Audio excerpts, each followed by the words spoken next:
Minho walked through the tall pine trees with his golden dog Luna running ahead of him like she always did every evening. The sun was going down, and the forest was getting darker, but this was their favorite time to walk together. Luna loved to smell everything and chase small animals, while Minho enjoyed the quiet peace of the woods. Tonight something was different, though. Luna stopped running and stood very still near some burned trees. Her ears were up and her tail was not moving. She made a soft whining sound that Minho had never heard before. It was not her happy sound or her scared sound. It was something new. Luna, come here, girl, Minho called, but she did not move. She just kept staring at the dark space between the burned trees.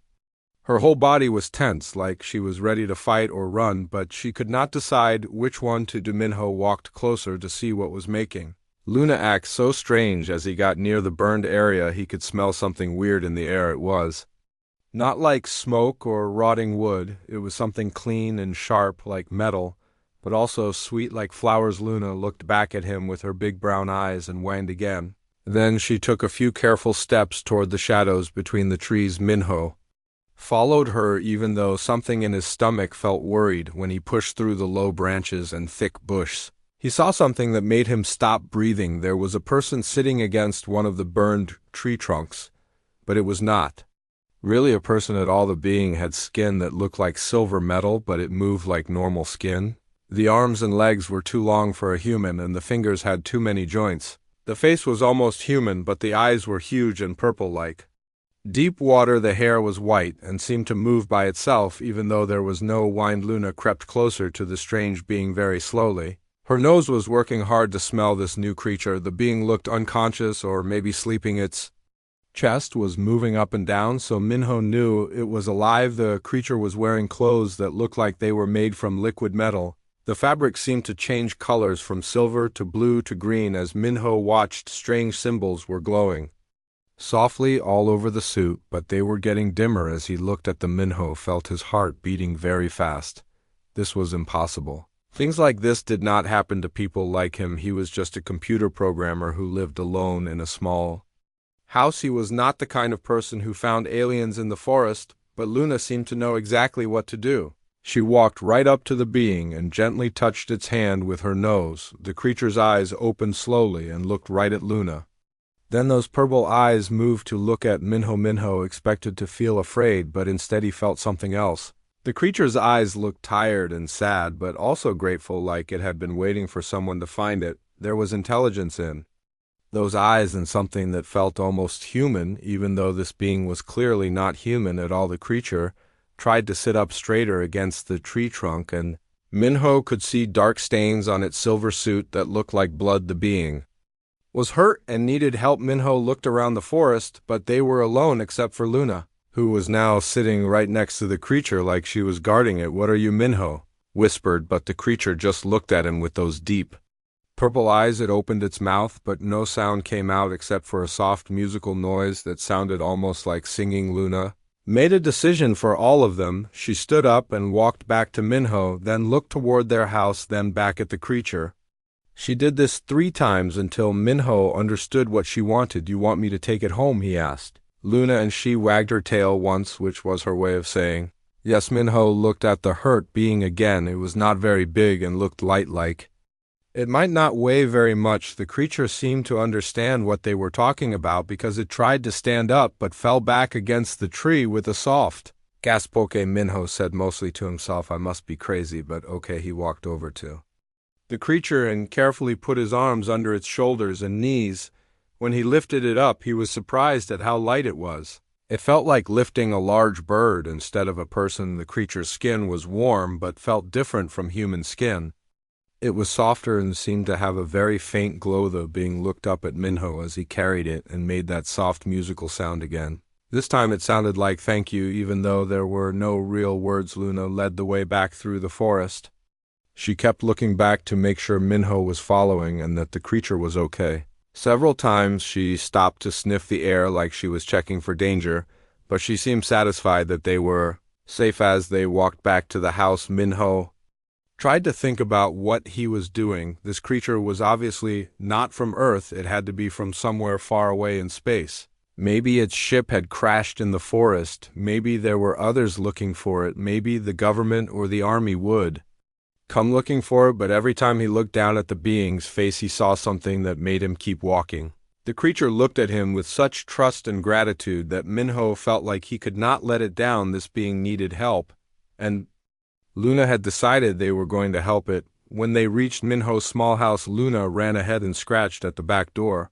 Minho fumbled with his keys while still holding the creature and finally got the door open. Luna immediately ran to the living room couch and looked back at them expectantly. Minho gently laid the being down on his old brown couch. The creature closed its eyes for a moment, like it was very tired, but then opened them again and looked around the room. It seemed curious about everything: the television, the coffee table, the pictures on the walls. Luna jumped up on the couch next to the creature, but very carefully, like she did not want to hurt it. The being looked at her and slowly reached out one long-fingered hand to touch her head. When it did, Luna closed her eyes and made a happy sound. Something passed between the dog and the alien in that moment. Minho could feel it even though he did not understand what it was. It was like they were talking to each other without words, like they had known each other for a long time. Instead of just meeting, the creature looked at Minho again and made more of those musical sounds. Then it pointed to itself and the sounds became more organized, like it was trying to say its name. The closest thing Minho could understand was something like Taiwan, but more musical and flowing. Minho pointed to himself and said Minho slowly. Then he pointed to Luna and said Luna. The creature nodded and tried to repeat the names. Its voice was strange, but Minho could tell it was trying to learn Taiwan. Made more musical sounds and pointed around the room, then put its hand over its heart and bowed its head toward Minho. It was clearly trying to say thank you for bringing it to safety. Luna settled down on the floor right next to the couch, but she positioned herself so she could see both the front and back doors of the house. It was like she had appointed herself as Taiwan's guard, and she was taking the job very seriously. Minho sat down in his chair across from the couch and looked at his new guests. The alien creature named Taiwan was resting with its eyes closed but still breathing steadily. His dog Luna was lying on the floor, but her ears were up and alert, like she was listening for any sign of trouble. This was definitely not how Minho had expected his evening walk to end, but as he watched Luna and Taiwan together, he felt like maybe this was exactly how it was supposed to happen. 3 weeks after finding Taiwan in the forest, Minho started noticing strange things happening in his neighborhood. Black cars with dark windows began driving slowly down his street. They would park for a while, then drive away, only to return a few hours later. Luna noticed the cars before Minho did. She would stand at the front window and watch them with intense attention. Her hackles would rise and she would make that low warning growl that meant danger was near. Taiwan would immediately create alert patterns with his objects when Luna behaved this way. At the grocery store, the cashier mentioned that some men in dark suits had been asking questions about Minho. They wanted to know what time he usually shopped, whether he lived alone, and if anyone had noticed anything unusual about his behavior lately. The mail carrier stopped Minho one morning and told him that strangers had been asking about his daily routine. They wanted to know what time he left for work, what time he came home, and whether he had any visitors. The mail carrier seemed worried and told Minho to be careful. Minho felt his stomach twist with fear. Someone was definitely watching him and asking questions about his life that could only mean one thing: they knew about Taiwan, or at least suspected that something unusual was happening at his house. When he got home that day, Luna met him at the door, but instead of her usual happy greeting, she was tense and alert. She led him through the house, checking every room like she was making sure no one had been inside while he was gone. Taiwan was hiding in the basement again, and when he came upstairs, he immediately created a complex pattern that clearly meant extreme danger. The objects were arranged in sharp angular shapes that made Minho feel anxious just looking at them. That night, Luna refused to settle down. She paced through the house, constantly checking doors and windows. She would stop at each window and stare out into the darkness for long minutes before moving to the next one. Her behavior made Minho too nervous to sleep. Around midnight, Luna suddenly ran to the back door and started making urgent whining sounds. Minho looked out the window and saw flashlight beams moving through The forest behind his house, there were at least 3 or 4 people out there conducting some kind of search. Taiwan appeared beside him, moving silently, like a ghost. He looked out the window, and his purple eyes seemed to glow in the darkness. He created a quick pattern on the windowsill that meant they need to find me. The searchers stayed in the forest for over an hour. Their flashlights moved back and forth in organized patterns like they were looking for something specific. Minho knew they were searching for evidence of Taiwan's crashed ship or any trace of where he might have gone. Luna positioned herself between the back door and the living room where Taiwan was hiding. She was ready to fight if anyone tried to enter the house.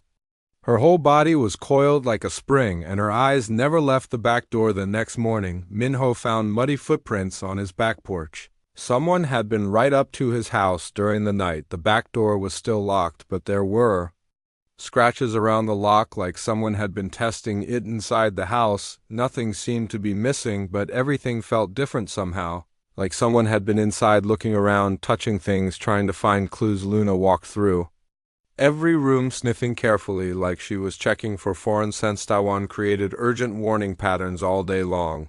His object arrangements became more and more complex, as if he was trying to communicate something very important but did not have enough symbols to explain it properly. That afternoon, when Minho came home from work early, he found his neighbor, Duan, standing in his backyard looking confused. She said she had seen someone climbing over his fence, but when she went to investigate, they were gone. "We should call the police," she said. "Someone might be trying to break into your house." Minho thanked her, but said he would handle it himself.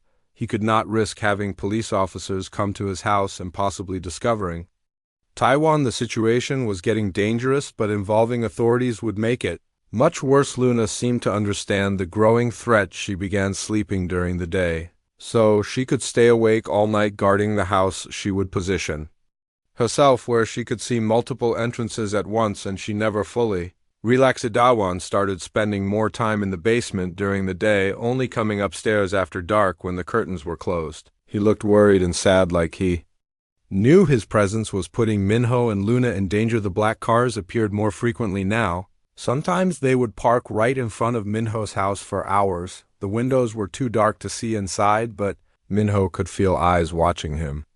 Whenever he came or went at work, his boss mentioned that someone had called asking about Minho's employment history and whether he had access to any sensitive computer systems. Minho realized they were investigating every part of his life, looking for connections or explanations. Luna became increasingly protective of both Minho and Taiwan. She would escort Minho to his car every morning and position herself at the front window to watch him drive away. When he returned, she would be waiting at the door to make sure he was really alone. The most frightening incident happened on Friday evening. Minho returned from grocery shopping to find his front door slightly open. He was absolutely certain he had locked it before leaving. Luna was inside, barking frantically, and Taiwan was nowhere to be seen. Minho searched the house and found Taiwan hidden in the basement closet behind some old coats. He looked terrified and kept pointing upstairs and making distressed musical sounds. Luna was pacing back and forth, clearly agitated about something that had happened. Looking around the house, Minho could see subtle signs that someone had been inside. A book was moved slightly on the coffee table. A kitchen drawer was not quite closed.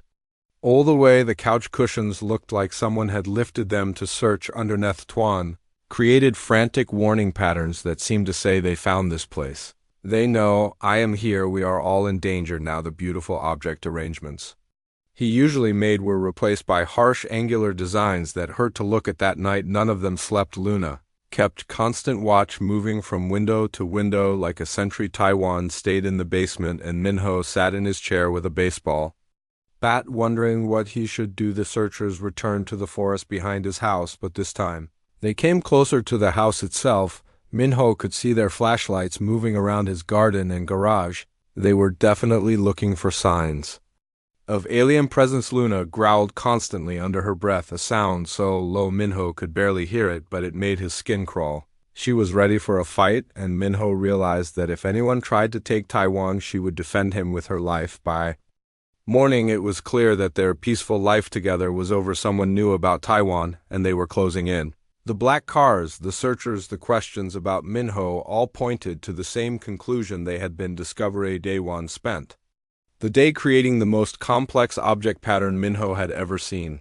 It covered the entire coffee table and seemed to tell an urgent story about choices and consequences and the need to make a decision quickly. Luna sat beside the pattern and whined softly, like she understood what Taiwan was trying to say. When she looked at Minho, her brown eyes seemed to be asking him what they were going to do to keep their family safe. Minho realized they could not hide anymore. Whatever was going to happen would happen soon, and they needed to be ready. The quiet life with his alien friend and his guardian dog was about to change forever.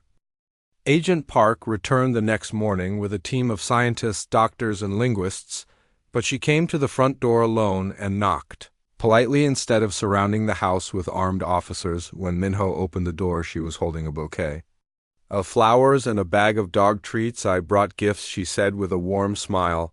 "The flowers are for your hospitality and the treats are for Luna, since she seems to be the real leader of this household." Luna accepted the treats graciously and led Agent Park to the living room where Taiwan was waiting. He had created an elaborate welcome pattern that covered the entire coffee table using flowers from Minho's garden and smooth stones arranged in beautiful spirals. Over the following weeks, Agent Park and her team visited every day, but they came as guests, not as investigators. They brought comfortable chairs so everyone could sit together. They learned to understand Taiwan's object language and even started creating their own simple patterns to communicate with him. Dr. Haijin, the team linguist, was fascinated by how Luna seemed to translate between human speech and Taiwan's patterns. She would watch Luna respond to Taiwan's arrangements and then try to understand what the dog had learned.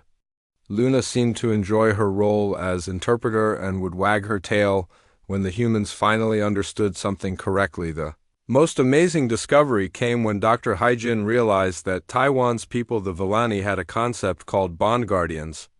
In their culture, these were beings who possessed natural wisdom, loyalty, and protective instincts that made them worthy of the highest respect. According to Taiwan, Luna displayed all the qualities that his people considered most valuable in the universe: her loyalty to both Minho and Taiwan, her intelligence in protecting them, and her ability to understand complex situations made her what the Villani would call royal. This explained why Taiwan treated Luna with such reverence. He was not just grateful for her protection, he genuinely believed she was a superior being worthy of honor and service. In Villani culture, bond guardians were so rare and precious that they were treated like living treasures. Agent Park arranged for Taiwan to have official status as Earth's first alien ambassador. His presence was kept secret from the general public, but he was given legal protection and the right to remain with Minho and Luna. The house became an unofficial embassy where the most important diplomatic work in human history took place. Minho found his quiet life transformed in ways he had never imagined. Government scientists would arrive each morning to study Taiwan's technology and learn about Villani culture, but they all understood that Luna was in charge of security and Minho was the host who made everyone feel welcome. Taiwan began using human tools to create more sophisticated art and communication. His object patterns became so beautiful that Agent Park suggested they be photographed and preserved as the first examples of alien artistic expression. Luna would supervise these photo sessions, making sure every pattern was recorded correctly. The relationship between Luna, Taiwan, and Minho deepened as they adjusted to their new roles. Luna seemed to understand that she was now a diplomatic figure representing the best qualities of Earth animals. She carried herself with even more dignity but still brought Minho his slippers every evening. Taiwan learned to use simple English words combined with his patterns, making communication much easier. He called Minho friend and Luna guardian and their house home. His favorite human words seemed to be thank you, which he said dozens of times every day. 6 months after that first meeting with Agent Park, a message came from space. Taiwan's people had found him and were sending a ship to Earth. But instead of a rescue mission, it was a diplomatic vessel coming to meet the remarkable humans who had cared for their scout. The Villani ship arrived on a clear Tuesday morning, landing in the field behind Minho's house. Agent Park and her team were there to witness first contact, but the real greeting party was Luna, Taiwan, and Minho standing together on the back porch. 3 Villani emerged from the ship, moving with the same graceful motions as Taiwan. They created elaborate welcome patterns using objects they brought from their ship, but their most important gesture was bowing deeply to Luna, recognizing her immediately as a bond guardian. The lead Villani, whose name sounded like singing water, created a pattern that seemed to ask permission to approach.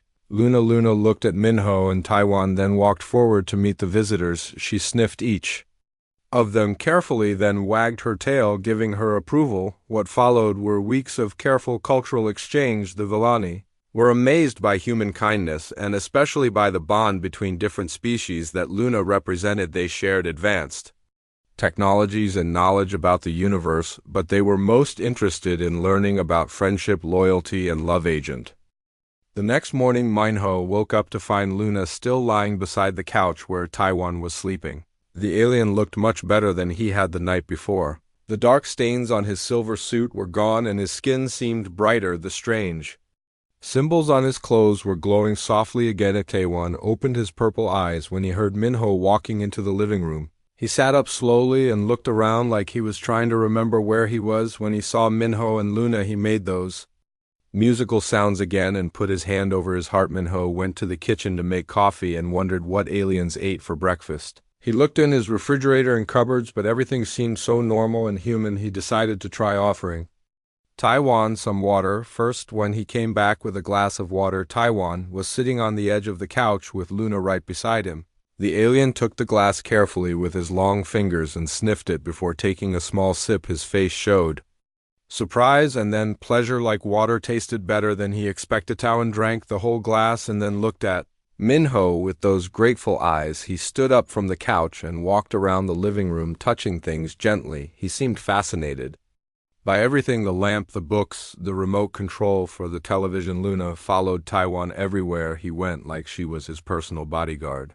When Taiwan touched something, Luna would sniff it too, like she was helping him understand what it was. The two of them worked together in a way that amazed Minho. After a while, Taiwan went outside to the backyard with Luna close behind him. Minho watched through the window as the alien examined his garden and the trees. Luna sat in the shade and watched Taiwan with intense attention, like she was learning something important.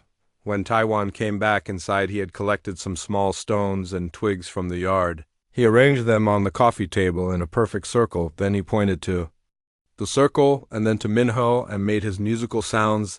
The meaning seemed clear. This was his way of saying thank you. Over the next few days, Taiwan created many different patterns with objects he found around the house. A straight line of coins meant he was asking a question. Two crossed pencils seemed to mean danger or warning. A spiral of paper clips meant he was happy or content. Minho started to understand that this was how Taiwan communicated. He could understand English perfectly, but his throat and mouth were not made for human speech. Instead, he used these object arrangements like a special language. Luna understood Taiwan's object language much faster than Minho did. She would look at a new pattern and immediately react in the right way. If Taiwan made a danger pattern, Luna would become alert and check the doors and windows. If he made a happy pattern, she would wag her tail and bring him one of her toys. Minho noticed that his house started feeling different in small ways. His old coffee maker that usually took forever began making coffee faster. His internet connection that always had problems started working perfectly. The light bulb seemed brighter and his cell phone battery lasted much longer. When Minho asked Taiwan about these improvements by pointing at his phone and making questioning gestures, the alien just smiled in his strange way and shrugged. It was like he was saying, maybe I helped a little, but it's not important. The most amazing change was in Luna herself. She had always been a good dog, but now she seemed almost magical. She would bring Minho his keys before he realized he needed them. She would go to the door exactly 1 minute before the mail carrier arrived. She seemed to know what both Minho and Taiwan needed before they knew it themselves. Swan spent hours every day just watching Minho do normal human things. He was fascinated when Minho cooked dinner, stirring pasta and heating sauce like it was the most interesting thing in the universe. He watched Minho brush his teeth and wash dishes with the same intense curiosity, but Taiwan was most interested in how Minho and Luna interacted. He seemed amazed when Minho petted Luna or when she brought him her ball to throw. He made his musical sounds whenever he saw them being affectionate with each other, like he was saying how wonderful in The evenings, all three of them would sit in the living room. Minho would watch television or read while Taiwan studied everything. Around him, Luna would lie on the floor between them, keeping watch over both of them sometimes. Taiwan would create new object patterns, and Minho would try to guess what they meant. One evening, Taiwan arranged some buttons and coins in a complex design that looked almost like a map. When Minho looked confused, Taiwan pointed up at the ceiling, then at the pattern, then at himself. Minho realized Taiwan was showing him where he came from. Somewhere far up in the star, Taiwan made more patterns. That seemed to tell a story. There had been other beings like him traveling through space. Something bad had happened to their ship. He had escaped, but gotten hurt. That was how he ended up in the forest, where Luna found him when Taiwan finished his story. He looked sad and tired. Luna immediately went to him and put her head on his lap. He stroked her golden fur and made soft musical sounds that sounded like he was singing her a lullaby. Minho realized that Taiwan was probably lonely. He was stuck on a strange planet with creatures he had never seen before. He did not know if his own people would ever find him or if he would ever see his home again, but Luna seemed to understand exactly how. Taiwan felt she stayed close to him all the time and brought him her favorite toys. She would rest her head against his leg and make soft sounds like she was telling him everything would be okay. After a week of living together, the three of them had developed their own routine. Minho would go to work at his computer programming job while Luna stayed home with Taiwan. When he came back in the evening, he would find them sitting together in the garden or arranged in front of the television. Taiwan learned to operate the remote control and seemed to enjoy nature documentaries, especially ones about animals. He would make excited musical sounds when he saw dogs on the screen and point at Luna, like he was saying, "Look, there are more like you." Luna had started doing things she had never done before. She would patrol the house at night, walking from room to room like she was making sure everything was safe. She refused to eat her dinner until after Taiwan had eaten first, even though he mostly just needed water and seemed to get energy from sunlight. Most surprisingly, Luna had started sleeping on the couch next to Taiwan instead of on her bed on the floor. She would curl up right beside him like she was protecting him while he slept. Taiwan seemed to welcome her presence and would gently stroke her fur until they both fell asleep. Minho began to understand that something special was happening in his house. This was not just a human helping an injured alien. This was the beginning of a friendship between three very different beings who somehow understood each other perfectly. The object patterns Taiwan created became more sophisticated and beautiful. He started making designs that looked like art rather than just communication. Luna would sit and watch him work like she was learning to create her own language. By the end of the second week, Minho felt like his small, quiet life had become something magical. He had an alien friend who could fix anything and a dog who seemed to have developed special powers. And somehow it all felt completely natural, like this was exactly how things were supposed to be. Saturday morning brought the sound of helicopters flying low over Minho's neighborhood. Luna was at the window before Minho even woke up, her body rigid with tension. The helicopters circled the area 3 times before flying away, but their message was clear. The search was intensifying. Fawn emerged from the basement looking more worried than Minho had ever seen him. His usually bright silver skin seemed dull, and the symbols on his suit were barely glowing. He created patterns frantically, but they were so complex Minho could not understand what he was trying to say. Luna paced back and forth between Taiwan and the windows. She would look outside, then back at Taiwan, then at Minho, like she was trying to solve a problem that required all of their input. Her intelligence seemed to be working at levels Minho had never seen before. The phone rang, and Minho hesitated before answering it. When he picked up, a serious voice said, "This is Agent Park from a government security agency. We need to speak with you today about some unusual activity in your area." Minho felt his heart stop. He told the agent he was not home and would call back, but he knew that excuse would not work for long. They were running out of time and options. After hanging up, Minho sat down with Luna and Taiwan to figure out what to do. Taiwan created a new pattern that seemed to show 3 different paths. One pattern looked like running away, another looked like hiding, and the third looked like something Minho did not want to think about. But then Taiwan created something unexpected. He arranged objects in patterns that looked like people talking and shaking hands. He pointed to himself, then to Minho, then made gestures toward the front door. It took Minho several minutes to understand what Taiwan was suggesting. You want to meet them, Minho asked. You want to reveal yourself, Tan. Nodded slowly and created more patterns. These showed Luna sitting beside him and Minho standing with them. The arrangement seemed to say, we do this together as a family. Luna walked over to Taiwan's pattern and carefully moved one of the stones with her nose. She positioned it between the other objects in a way that seemed to say she agreed with his plan. She looked at Minho with those intelligent brown eyes and wagged her tail. Once Minho felt terrified but also strangely relieved. Hiding was not working and running would just make them look guilty. Maybe Taiwan was right. Maybe the only way forward was to face whatever was coming with honesty and courage. But what if they take you away? Minho asked. What if they decide you are Dangarustawan? Created a pattern that showed trust and hope. He pointed to Luna, then to Minho, then to himself. The meaning seemed clear. He believed that humans would understand that he meant no harm, especially when they saw how Luna protected him and how they all cared for each other. Luna seemed to have her own opinion about the plan. She went to her toy box and brought back her favorite ball. She placed it carefully in the center of Taiwan's pattern like she was adding her own vote.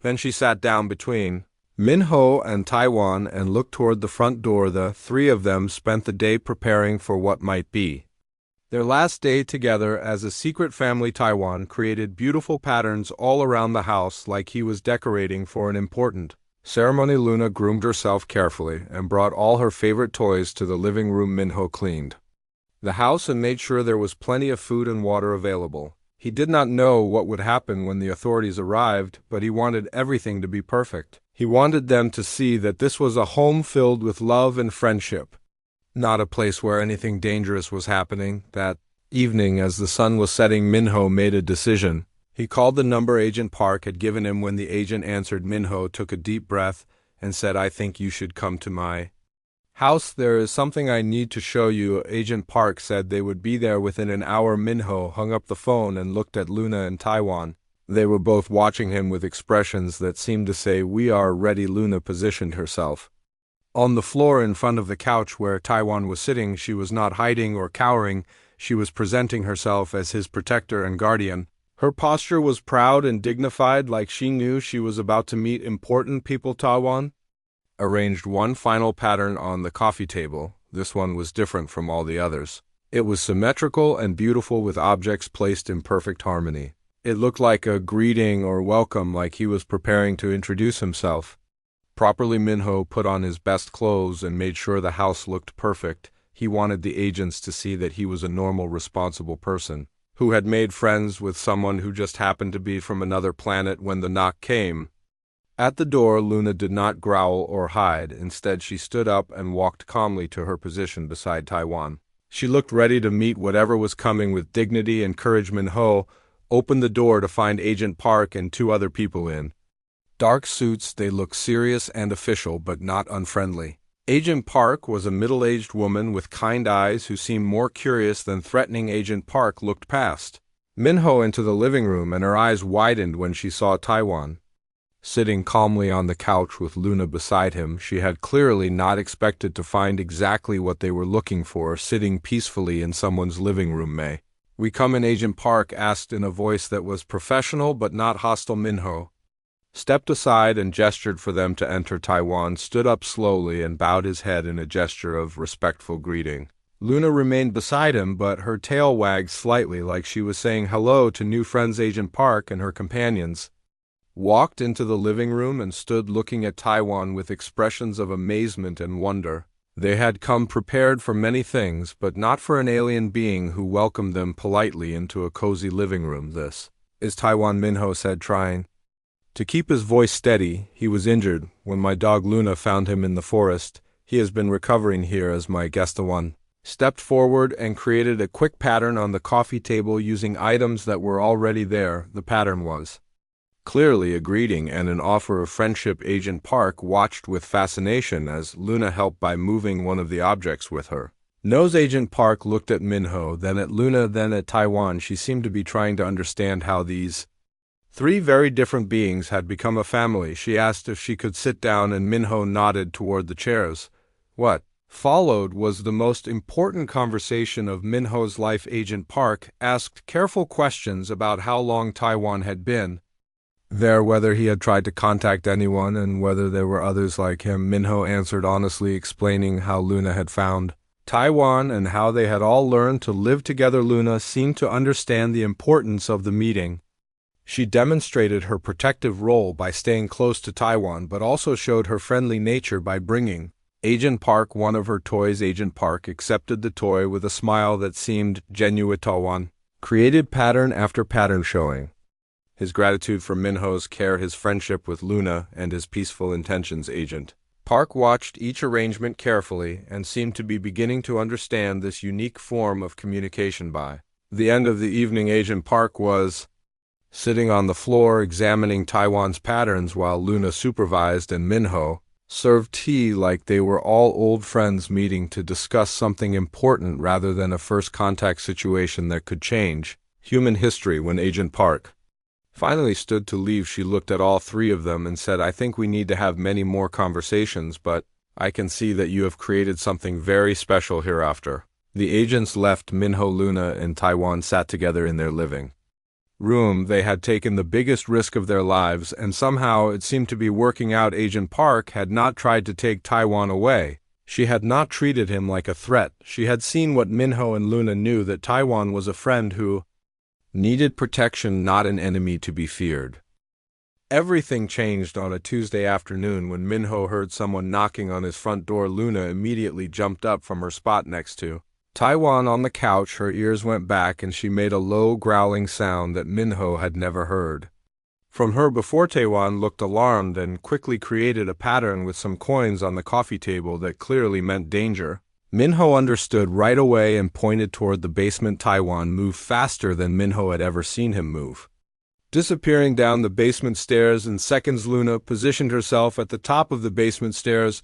Her whole body was tense and ready. She looked like a different dog, completely more like a wolf protecting her territory than the gentle pet. Minho had always known. The knocking came again, and Minho opened the door to find his neighbor, Jiwon, standing there with a plate of homemade cookies. She was a nice older woman who lived 3 houses down and sometimes brought him food because she worried he did not eat enough. "Hello, Minho, I made too many cookies again," she said with a smile. "Can I come in for a minute?" Minho wanted to say no, but that would seem strange and rude, so he stepped aside and let Jiwon into his living room. She looked around and commented on how clean everything looked and how good the house smelled, but Luna was acting very strange. She stayed at the bottom of the stairs leading to the basement and kept making that low growling sound every time Jiwon moved closer to that part of the house. Luna would take a step forward and growl louder. "What's wrong with Luna today?" Jiwon asked. "She seems upset about something." Minho did not know what to say. Luna had never acted aggressive toward any of his neighbors. Before, she was usually friendly and wanted to be petted by everyone. But now she looked like she would bite anyone who tried to go near the basement. "Oh, she might be feeling sick," Minho said quickly. "Maybe she ate something bad in the yard." Jiwon tried to approach Luna to pet her, but Luna backed up against the basement door and showed her teeth. Jiwon stopped immediately, looking shocked and a little scared. "I think I should go," she said. "Maybe Luna needs to see a veterinarian." After Jiwon left, Minho sat down to think about what had happened. Luna had never protected the house before. She had always been friendly to everyone. But the moment someone came near Taiwan's hiding place, she had become a completely different animal.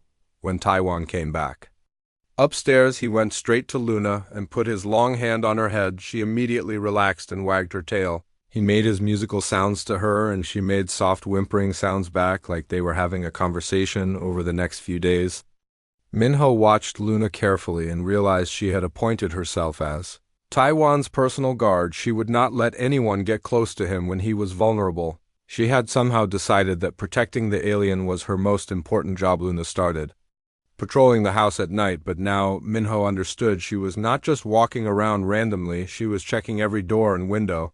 She was making sure the house was secure. She moved in patterns that seemed almost military, like she had been trained for this. During the day, when Taiwan rested on the couch, Luna would lie on the floor right beside him, but she always positioned herself so she could see both the front door and the back door anyone who wanted to get to Taiwan would have. To go through her first Tawan seemed to understand and appreciate what Luna was doing. He would stroke her fur and make gentle musical sounds that sounded like he was thanking her. He created object patterns that seemed to show he thought Luna was very special and important. One evening, Taiwan arranged some items in a design that looked like a crown. Then he pointed at Luna and made sounds that were different from his usual musical tones. These sounds were more formal, like he was giving her a title or an honor. Minho began to realize that in Taiwan's culture, Luna might represent something very valuable. The way Taiwan treated her was not just friendly, it was respectful, like she was royalty. He would wait for her to eat before he ate. He would let her choose where to sit before he sat down. Luna seemed to understand her new role perfectly. She carried herself differently now, with more dignity and purpose.